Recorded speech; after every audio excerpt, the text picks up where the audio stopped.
জন্ম শতবর্ষে সলিল চৌধুরী। এই উপলক্ষে এই বছর বিভিন্ন স্থানে সলিল চৌধুরীর অনুরাগীগণ তার জন্ম শতবার্ষিকীতে বিভিন্ন অনুষ্ঠানের মাধ্যমে স্মরণ করেছেন তার কর্মজীবনকে। সঙ্গীত অনুরাগীদের কাছে তার কাজ, তার চিন্তাধারা হল রান্নার মশলার মতো অনুপ্রেরণা যোগায় গান বাজনায়। বাংলা সঙ্গীত জগতের এক উজ্জ্বল নক্ষত্র, শুধুমাত্র সুরস্রষ্টা হিসেবেই নন, একজন কবি, সাহিত্যিক ও চলচ্চিত্র পরিচালক হিসেবেও স্মরণীয় হয়ে থাকবেন তিনি। লোকসঙ্গীত পশ্চিমী ধাঁচের মেলবন্ধনে তার সুর ও সঙ্গীত এক অসাধারণ ছন্দময়তার নিদর্শন রেখে গেছে। তার গানে যেমন প্রেমের মাধুর্যতার ছাপ স্পষ্ট, তেমনি সমাজের প্রতি দায়বদ্ধতার এক গভীর ছাপ লক্ষ্য করা যায়। বিপ্লব, প্রেম এবং সমাজ সচেতনতা মিলিয়ে তার গানে এমন এক আবেগ ফুটে উঠেছিল যা বাংলার সঙ্গীতকে এক ভিন্ন মাত্রায় পৌঁছে দিয়েছে। ভারতের চলচ্চিত্র জগতে তিনি ছিলেন এক জাদুকরী স্পর্শ। তার জন্ম ও কর্মজীবনকে স্মরণ ও স্মৃতি চারণের উদ্দেশ্যে সলিল চৌধুরীর জন্ম শতবর্ষ উপলক্ষে কলকাতা সেন্টার ফর ক্রিয়েটিভিটিতে 2 থেকে 5 এপ্রিল এক চিত্র প্রদর্শনী ও সেমিনারের আয়োজন করা হয়েছে। এই অনুষ্ঠানের সঞ্চালনায় ছিলেন স্বনামধন্য সঙ্গীত শিল্পী শ্রীকান্ত আচার্য। উপস্থিত ছিলেন উদ্যোগের মধ্যমণি সলিল চৌধুরীর সুযোগ্য কন্যা অন্তরা চৌধুরী ও পুত্র সঞ্জয় চৌধুরী। এছাড়া উপস্থিত ছিলেন সলিল চৌধুরীর সহায়ক বেহালা বাদক দুর্বাদল চট্টোপাধ্যায়, সঙ্গীত শিল্পী স্বপন বসু, প্রখ্যাত সঙ্গীত পরিচালক কল্যাণ সেন বরাট, সুরকার অঙ্কন ভট্টাচার্য, সুরকার অমিত বন্দ্যোপাধ্যায়, লেখক শুভ দাশগুপ্ত সহ আরও অন্যান্য বিশিষ্ট অতিথিগণ। বর্তমান যুগে সঙ্গীত পরিবেশন হচ্ছে কৃত্রিম বুদ্ধিমত্তার সাহায্যে। আদেও কি পারবে টেক্কা দিতে মানুষের বুদ্ধিমত্তার সাহায্যে সঙ্গীত পরিচালনাকে?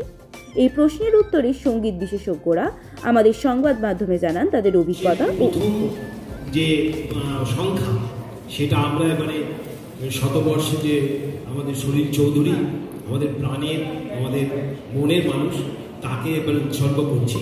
তারই একটি প্রচ্ছদ আপনার সামনে আজকে আমরা প্রেজেন্ট করি। ধন্যবাদ।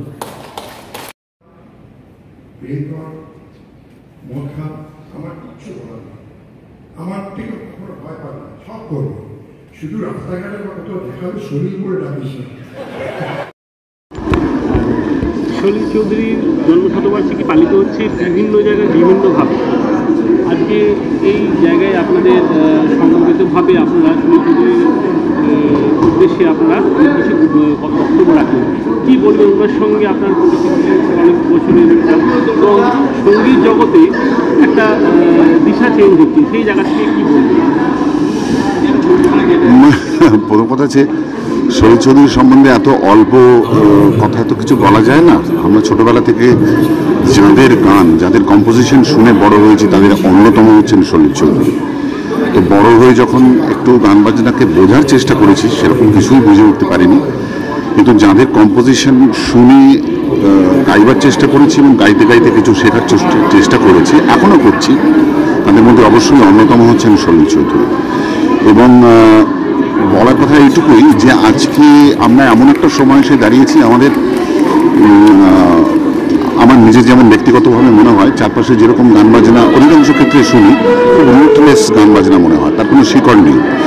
এবং আমাদের গান বাজনার আগে একটা চরিত্র ছিল নিজস্ব, সেটাকে খুব দ্রুত আমরা হারিয়ে ফেলছি। আমাদের গান বাজনাকে খুব বকচ্ছপ টাইপের গান বাজনা বলে মনে হয় মাঝে মাঝে আমার।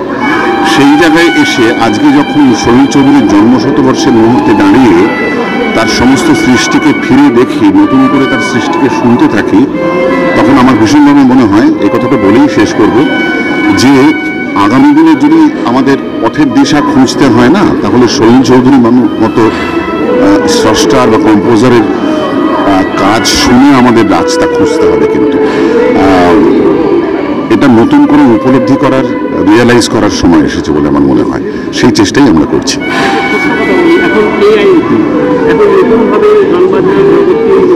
হ্যাঁ, সেইটাতে হবে। এআইটা পারবে না যেটা করতে, সেটা হচ্ছে এআই সংবেদনশীলতা, সেন্সিটিভিটি, হৃদয়, সেটা আমি জানি না। যদি এআই সেটাকে রেপ্লিকেট করে ফেলে, তাহলে সেদিন মনুষ্য জাতির সমূহ সর্বনাশ। এটুকুই বলতে পারি। আশা করব যে ওই জায়গাটা, হৃদয়ের জায়গাটা এআই কোনোদিন স্পর্শ করতে পারবে না। আর গান বাজনা প্রথম এবং শেষে ওই অনুভূতির কথা, সেটা আমি এখনো পর্যন্ত এআই এর কন্ট্রিবিউশন মিউজিকে মানে কিছু কিছু শুনেছি, সেটা শুনে আমার মনে হয়েছে মানুষ না, ওটা রোবট গাইছে। ঠিক আছে, ওটা ওভাবে হয় না কিছু। রক্ত মাংসের মানুষই সৃষ্টি করে এসেছে করবে, আর আমি মনে করবে সেটা। আরেকটা ছোট্ট কথা, যেটা হচ্ছে গত প্রজন্ম দেখা যায় বিভিন্ন মিউজিশিয়ান প্রচুর থাকতো, যেখানে এখন মিউজিশিয়ান বলে গিয়ে একটা যন্ত্রের মাধ্যম দিয়ে সমস্ত সেখানে কি বলবো, সেখানে একটা অবক্ষয় চলছে। মানুষের শেখার আগ্রহ কমে যাচ্ছে বলে আমার মনে হয়, এবং একটু শর্টকাটে মেরে দেওয়ার একটু চেষ্টা, পারসিভিয়ারেন্স যেটাকে বলে অধ্যবসায়, সেটার একটু কম, শিক্ষার একটু অভাব। হ্যাঁ, সে তো আছে। কিছু সাময়িক কিছু ক্রাইসিস তো থাকেই, কিছু কিছু পার্মানেন্ট ক্রাইসিস থাকে, কিছু কিছু সাময়িক ক্রাইসিস থাকে। সব কিছুর ভেতর দিয়ে মানুষের জীবন সবসময় এসেছে। মানুষের জীবন কখনোই খুব স্মুথ গোলাপ বিছানো রাস্তায় হাঁটা ছিল না, সবসময় সমস্যা ছিল। কিন্তু যেটা আমার ইদানিংকালে মনে হয় যে আমরা বড় বেশি মিউজিকটাকে বড্ড বেশি এন্টারটেনমেন্টের দিকে নিয়ে যাচ্ছি। মিউজিক কিন্তু একটা জায়গাতে একটা স্পিরিচুয়াল এক্সারসাইজ, এটা আমরা যেন ভুলে না যাই। সলিল চৌধুরী জন্মশতবার্ষিকী পালিত হচ্ছে বিভিন্ন জায়গায় বিভিন্নভাবে, এবং এই সময়টা দিয়ে আমরা এখন হাঁটছি বর্তমান সময়ে। সলিল চৌধুরীকে কীভাবে আপনারা স্মরণ করছেন সেটা একটু বলবেন, কী কী করণীয় সেটা যদি বলেন। সলিলদা যে সময় কাজ করেছিলেন, বিশেষ করে আমি মানুষের গানের কথা বলছি, গণমুখী সংস্কৃতির কথা বলছি, ওনার আধুনিক গানেও কিন্তু সবসময়ই সাধারণ মানুষের অসহায়তা, তাদের লড়াই সব কিছুই ঘুরে ফিরে এসছে। যার জন্য সলিলদা তখন সমকালীন ছিলেন, কিন্তু সলিলদা চিরকালীন, এখনও সমানভাবে প্রাসঙ্গিক। আমরা এইটাই লোকের কাছে পৌঁছে দিতে চাইছি যে সলিল চৌধুরীকে বাদ দিয়ে বাংলা সঙ্গীতের কোনো ইতিহাস রচনা করা সম্ভব নয়। এবং যদি এক কথায় বলা হয় যে 1 নম্বর কে, আজ অব্দি যত স্রষ্টা এসছেন এখানে সলিল চৌধুরীর নাম বলতে হবে। এই কারণে আমি রবীন্দ্রনাথকে মাথায় রেখেও বলছি, রবীন্দ্রনাথ কিন্তু মিউজিক কম্পোজার ছিলেন না, সুর করতেন, লিখতেন, কিন্তু সে ব্যাপারে উনি সকলের থেকে এগিয়ে। কিন্তু একজন পূর্ণাঙ্গ শিল্পী হিসেবে কিন্তু সলিল চৌধুরীর কোনো বিকল্প জন্মায়নি বাংলাদেশে কেন ভারতবর্ষ। এবং আমরা সেটাকে এই শতবর্ষে আমাদের লড়াই থাকবে জারি, যে যাতে প্রত্যেক মানুষের কাছে পৌঁছে দেওয়া যায় সলিল সঙ্গীত। আরেকটা বিষয় যেটা হচ্ছে, এখন এআই প্রজন্ম চলছে, নতুন প্রযুক্তিতে এখন মিউজিক কম্পোজ হয়ে যাচ্ছে, এবং তখন সেই সময় সলিল চৌধুরী যেভাবে দিশা দেখিয়েছিলেন, কি মনে হচ্ছে সে অবস্থা কি আবার? না, এআই কোনোদিন মানুষের বিকল্প হতে পারে না, তাহলে তো যন্ত্র দিয়ে সব হয়ে যেত। মুভমেন্ট টাচ একটা আলাদা ব্যাপার, যাই তুমি করো তোমাকে দিশা দেখাবে কিন্তু মানুষের মাথা, সেটা আর্টিফিশিয়াল ইন্টেলিজেন্স দিয়ে হয় না, কারণ কথাটাই আর্টিফিশিয়াল, অরিজিনাল নয়। কাজেই ঠিক আছে, সবাই সবার মতো করে করুক না, আমরা আমাদের মতো করে লড়াই চালিয়ে যাই। আচ্ছা, আরেকটা বিষয় যেটা হচ্ছে, এখন দেখা যাচ্ছে যে একটা রেকর্ডিংয়েতে 1-2 মিউজিশিয়ান নিয়ে টোটাল কমপ্লিট হয়ে যাচ্ছে। আগে দেখা যেত সলিল চৌধুরী 15-16 জন মিউজিশিয়ানকে নিয়ে এক সূত্রের মধ্যে বেঁধে গান বাজনা করেছেন, সেই জায়গাটা অবক্ষয় হচ্ছে, সেই জায়গাটা কী করবেন? না, আসলে দেখো, পয়সা কড়িটা একটা ব্যাপার, যে কোনো কাজের ক্ষেত্রে তার কত টাকা ইনভেস্ট করতে পারছে মানুষ, সেই জন্যই এই স্বল্প মিউজিশিয়ান নেওয়ার একটা প্রবণতা হচ্ছে। এবং যেটা হচ্ছে, মানুষ কিন্তু আস্তে আস্তে অ্যাকোয়াস্টিক মিউজিশিয়ান নিয়ে কাজ করতে ভুলে যাচ্ছে, শিক্ষাটাই চলে যাচ্ছে, যেটা ক্ষতি হচ্ছে, আর কিছু না। সিনথেসাইজার দিয়ে সেতারের মতো আওয়াজ আসে, কিন্তু সেটা কি সেতার হয়? কাজে এই জায়গাগুলোকে আমাদের বুঝতে হবে। এটা আমি অন্তত ব্যক্তিগতভাবে সবসময় অ্যাকোস্টিক মিউজিশিয়ান নিয়ে কাজ করা পছন্দ করি। তাও মাঝে মাঝে উপায় থাকে না, আমাদেরও করতে হয়, কিন্তু লড়াইটা চলবে। এটা যেমন কম্পিউটারের বিরুদ্ধে জননীর লড়েছিল, সেই লড়াইটাই আমাদের লড়ে যেতে হবে। মানে আপনার ইন্ডোর স্টেডিয়ামে দেখা গেল যে আপনি অতজন মিউজিশিয়ানকে নিয়ে একটা কাজ করলেন, অনবদ্য সে কাজটি। তুমি আমাকে বলো তো, আমি যে 1200 ছেলেমেয়েকে দিয়ে গান গাওয়ালাম, এটা এআই দিয়ে সম্ভব? কখনো সম্ভব? এটা হয় না। কিছু জিনিস হয় না, হবে না, কিন্তু সস্তা করার জন্য বা অযোগ্যকে যোগ্য করে দেখাবার জন্য এইসব প্রচেষ্টা থাকবে। কিন্তু অরিজিনাল ইজ অলওয়েজ অরিজিনাল। কি বলবেন আজকে এই অনুষ্ঠানটি? এত ভালো লাগছে, মানে মনে হচ্ছে বাবা চারিদিকেই আছে। যদিও বাবা সবসময় আমার মনের ভেতরে আছেনই, ইভেন মা সবসময় আছেন, কিন্তু এইটা এক্সিবিশনটা করে না একটা আলাদা একটা স্যাটিসফ্যাকশন লাগছে। বাবার জিনিসগুলো সবাই দেখছে, বলছে বাবা এটা ওনার হাতে লেখা, এত সুন্দর হাতে লেখা, এটা ওনার পেন, এই পেন দিয়ে এত হাজার হাজার গান উনি লিখেছেন। এই যে দেখছেন ওরা, আমি যে এগুলো দিতে পেরেছি, তাতেই আমি নিজেকে ধন্য মনে করি। এবং এগুলো আপনাদের জানিয়ে রাখি, আপনারা যেগুলো দেখছেন সব কিন্তু আমার মার কালেক্ট করা। মা বাবাকে এতটাই মানে বুঝতেন, এতটা ভালোবাসতেন যে জানতেন যে এইগুলো কিন্তু খুব মূল্যবান। তাই জন্য মা এগুলো সব রেখে দিয়েছেন যত্ন করে, এবং এখন এটা আমার দায়িত্ব এগুলো আপনাদের কাছে পৌঁছে দেওয়া। এবং এই যে শুরু হলো সলিল সঙ্গীতের যে যাত্রাটা, আমরা অ্যাকচুয়ালি 2023 থেকে বাবার অনুষ্ঠান করছি বিভিন্ন ধরনের। এবারে এই যে যাত্রাটা শুরু, এটা কিন্তু সেন্টিনারিতে শেষ হবে না, কারণ সলিল সঙ্গীত একটা সমুদ্র, এটা চললো। আমি চাইছি আমাদের মেইন উদ্দেশ্য যে পরের প্রজন্মের কাছে আমরা সলিল সঙ্গীতকে পৌঁছে দিতে চাই। এইসব বিউটিফুল গান, বিউটিফুল লেখা, সুন্দর সুন্দর, এগুলো মানুষ না শুনলে একটা লস হয়ে যাবে আমাদের দেশের জন্যে, আমাদের কালচারের জন্যে। তাই জন্য এটা আমরা সবাই মনে করি এটা আমাদের দায়িত্ব। তাই জন্য আমরা সবাই মিলিতভাবে, আমাদের প্রেসিডেন্ট, আমাদের committee, Anandpur Salil Chowdhury birth সেন্টারি committee, যেটা প্রেসিডেন্ট হচ্ছেন শ্রদ্ধেয় গৌতম ঘোষ পরিচালক, এবং ভাইস প্রেসিডেন্ট হচ্ছে কল্যাণ সেন বরাত, এবং সেক্রেটারি হচ্ছে শ্রীকান্ত আচার্য, এবং বিভিন্ন মিউজিশিয়ান অ্যান্ড সিঙ্গার্স, আমাদের শ্রদ্ধেয় হৈমন্তী শুক্লা আমাদের সদস্যা, ইন্দ্রাণী সেন আমাদের সদস্যা, সবাইকে নিয়ে, রকেট মণ্ডল, সৈকত মিত্র, সৈকত দা, মনোময়, সবাই মিলে আমরা এই কমিটিটা ফর্ম করেছি, আর্টিস্টরা মিলে, যাতে বাবাকে ঠিকমতো শ্রদ্ধাটা আমরা জানাতে পারি। তো খুবই ভালো লাগছে, আর আপনারা আসছেন, দেখছেন, আরও এটা আরও সবাইকে নিয়ে আরও আসুন, কেন শনিবার অবধি চলবে আমাদের এই এক্সিবিশন অ্যান্ড সেমিনার। প্লিজ সবাই আসবেন। পরবর্তীকালে গান বাজনাকে নিয়ে কী ভাবনা চিন্তা, মানে সলিল চৌধুরীর গান বাজনা এখন যেরকমভাবে নতুন প্রজন্মের গান বাজনা চলছে, সেই জায়গায় সলিল চৌধুরী কোনো অংশ কি হারিয়ে যাচ্ছে? না, একেবারেই না, ইনফ্যাক্ট আরও বাড়ছে যত দিন যাচ্ছে। হারাবে না, কারণ এই গান কোনোদিন হারায় না।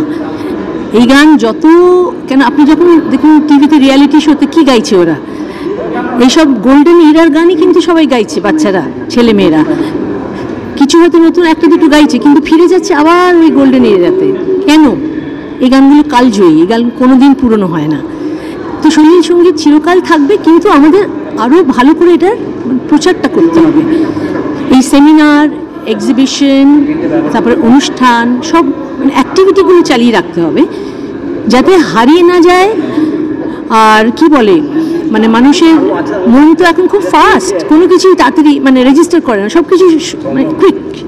হ্যাঁ, তো সেটার জন্য আমাদের কিন্তু আমাদের পরিবারের তরফ থেকে এবং কমিটির তরফ থেকে আমরা চেষ্টা করছি এটার লাগিয়ে মানে কন্টিনিউসলি আমরা করে যাব কাজটা, তো চিরকাল থাকবে।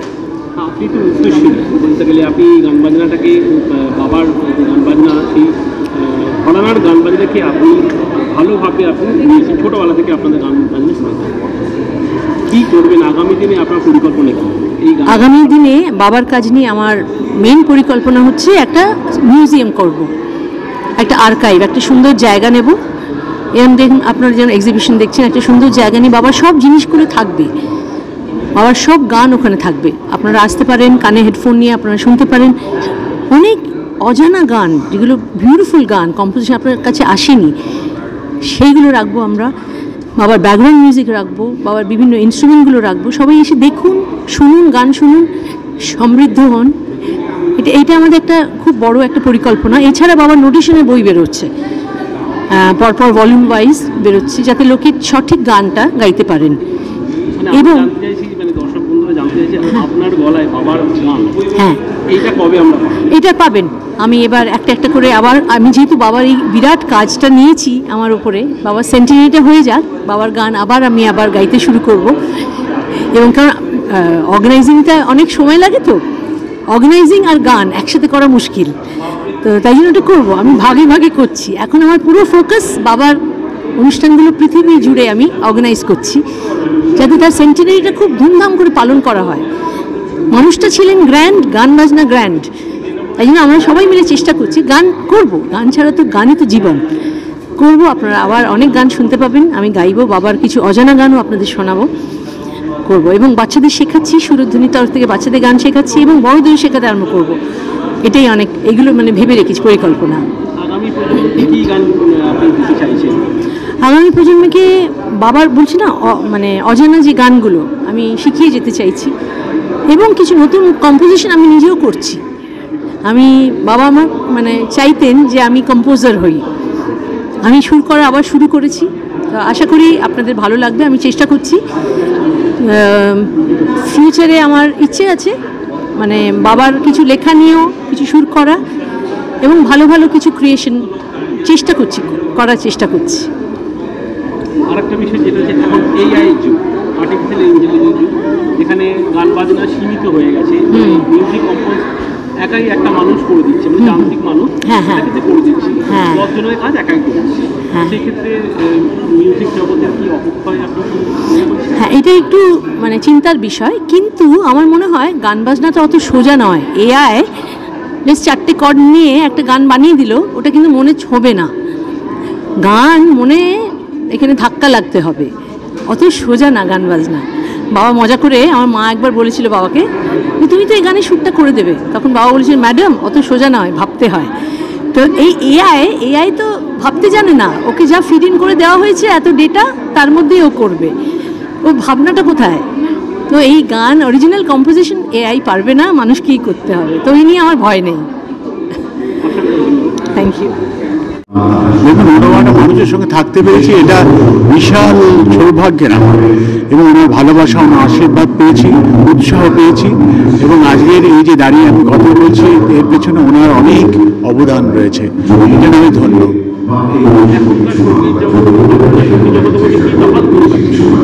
দেখুন, সলিল চৌধুরীর মতো মানুষ একটাই হয়, এবং রবীন্দ্র পরবর্তী যুগে সলিলদাই একমাত্র মানুষ যাদেরকে আমরা সর্বাঙ্গীনভাবে, সম্পূর্ণভাবে পেয়েছি, সঙ্গে অনেক কিছু শিখেছি, এবং ওনার কাজ সুন্দরভাবে থাকুক। এখনকার সঙ্গীত জগৎকে কি বলবেন, মানে এখনকার যারা তাদের ক্ষেত্রে আপনি কি বলবেন, তাদের উদ্দেশ্যে কি বলবেন? হ্যাঁ, উদ্দেশ্যে আমার কিছু বলার নেই। আমার কথা হচ্ছে, যারা এই ধরনের রবি ঠাকুর, রবীন্দ্রনাথ ঠাকুর, সলিল চৌধুরী এদের গান যেভাবে আমরা পেয়েছি, এই সুস্থতা যেন গানের সঙ্গীতের মধ্যে থাকে, এটাই আমরা আশা করি, চাই, এটা যেন পালন করতে পারি। না, ওনার সম্বন্ধে বলা তো একটা মানে বাতুলতা আর কি। হ্যাঁ, তবুও মানে ওনার সংস্পর্শ যতদিন আমি পেয়েছি, বলে 76 থেকে বা এরকম কোনো সময় থেকে নিজেকে মানে আপগ্রেড করেছি, অনেক আপগ্রেড করেছি। আর ওনার মতো এত ফ্রেন্ডলি মিউজিক ডাইরেক্টর আমি কোনোদিন দেখিনি। দারুণ মানুষ। ওনার সঙ্গ পেয়ে আমাদের ধন্য আমরা। আমি শুধু না, কলকাতার সমস্ত মিউজিশিয়ান ফ্যামিলি সবাই ধন্য ওনাকে পেয়ে। একটা জিনিস, আপনি তো ওনার সঙ্গে কাজ করেছেন, ওনার চিন্তাধারা সম্বন্ধে যদি একটুখানি যদি বলেন। চিন্তাধারা মানে কি, ওনার চিন্তাধারা না, ওনার চিন্তাধারা মুহূর্তে মুহূর্তে চেঞ্জ হতো। একটা মিউজিক করলো, রেকর্ডিং হয়ে গেল, বললো না ওটা ফেলে দে, আবার করলো। এমনও হয়েছে যে রেকর্ডিং শেষ হয়ে গেছে, রাত্রি 12টা বাজে HMBতে, আমরা সব গাড়িতে উঠে পড়েছি। তারপর অ্যাসিস্ট্যান্ট এসে ডাকছে, বলে তো তোমাদের আবার ডাকছে, এই দ্বিতীয় গানটা আরেকবার করবে। সুতরাং উনি সবসময় চেঞ্জ করতো। আর পকেটে একটা ছোট্ট মিনি ক্যাসেট, একটা টেপ রেকর্ডার থাকতো। যখনই কিছু মনে পড়তো তখনই ওটার মধ্যে বলে রাখতো, আর রাত্রিবেলা বাড়ি থেকে ওগুলো শুনতো, যেটা মনে হতো বেশ ভালো রেখে দিত আর বাদবাকি মুছে ফেলতো। হ্যাঁ, আমাকে বলেছিল যে তুই যদি কম্পোজার হতে চাস তাহলে বাংলার লোকগীতি শুনবি, সমস্ত রকম ফোক গান শুনবি, ওইটাকেই নতুন বোতলে মুড়ে ছাড়বি। এখনকার জগতে কিছু বলার নেই, এখন সব ইউটিউব নির্ভর গান বাজনা। কেউ তো কিছু কোনো সুযোগ পাচ্ছে না, পাচ্ছে মানে একজনকে আর্টিস্ট এলো বললো আমাকে একটা গান করে দেবেন, ওই একটা গান ইউটিউবে ঢুকে গেল, কেউ শুনলোও না কেউ জানলোও না। জানাশোনা লোকরা শোনে, বাদবাকি লোক ওই ইউটিউব খুলে গান শোনে না কেউ, আমার তো মনে হয় না। নামি আর্টিস্টদেরটা শোনে, কিন্তু কম দামি আর্টিস্ট যারা, তাদের গান কেউ ইউটিউব খুঁজে খুঁজে বার করবে, এটা আমার তো মনে হয় না। এরকম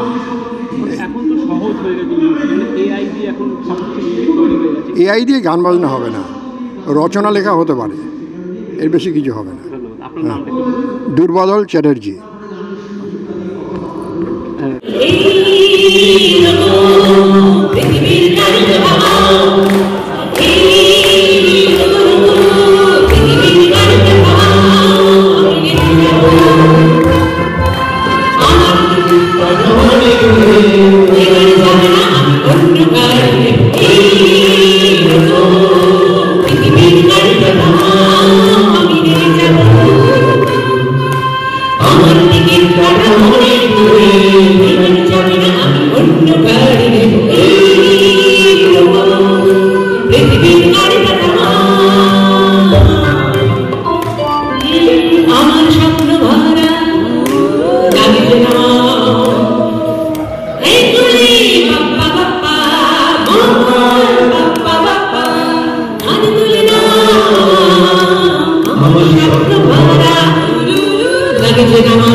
এইগুলো যে দুর্বাদল বলছিলেন না, বাবার নাম রিহার্সেল ছাড়া হয় না, এটা হয় না।